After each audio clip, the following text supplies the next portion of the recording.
Welcome guys in this new lecture of Python versus C++ programming series. Today we are going to see comparison operators. Let's start with Python first. So I'll take a equal to 5 and b equal to 10 and we are going to compare these values. We'll see what are the different comparison operators. So let's start one by one. The first one is greater than. It will give me the value which is greater than. So a greater than b. So I'll write a message greater than, and this is how you have to write a greater than b. The second one is greater than or equal to. You can see the symbol, it is greater than equal to. The third comparison operator will be less than. Like greater than, we have less than, so I can compare a less than b. I can also compare less than or equal, less than equal to. Then we have equality operator, and that is double equal to. And the last one is not equal to.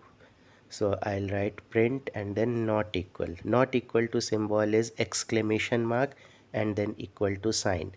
So these are the different comparison operators. I have used tab auto completion feature here to save some typing time here.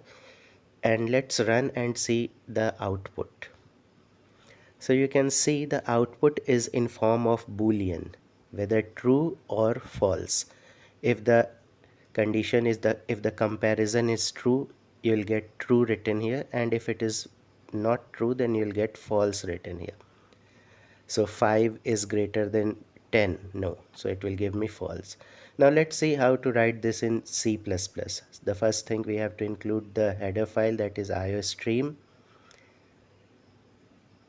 Then I need to write using namespace std, and then we know that in C++ everything has to be within main function. And in C++, the first thing we have to do is to declare the variables. So I'll use same values for a and b here.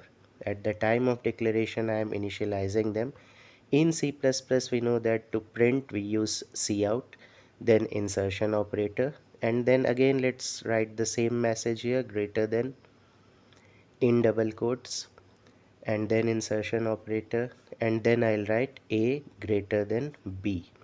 Again, to save some typing time, I'll use the auto tab 9 completion feature.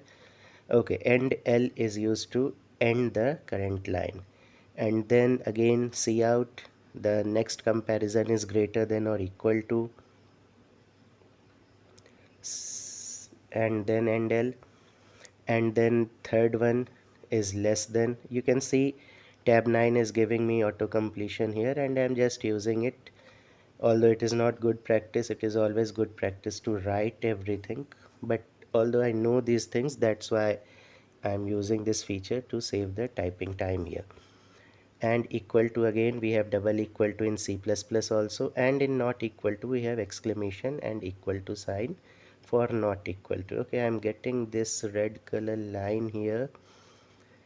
Let me check if everything is correct. It is showing cannot determine. Okay, so what is the message? Which instance of function template is intended? Okay, let's run and let's see what is the error that we are getting. Okay, I think I have to put this operation within brackets, then it will do. Okay, so you can see if I'm writing this thing within brackets, this end L error is now getting removed. Okay, so this is one thing that you have to keep in mind. This thing was not happening in Python, now it is happening in C++. You have to write the operation within brackets. Now let's run and see. Okay, so now you can see the output is in form of 1 or 0. Again, this is boolean flag, it is, but you can see the output is not true or false, it is written 0 and 1. So if the condition is true, if the comparison is true, you are getting 1 as output. If it is false, you are getting 0.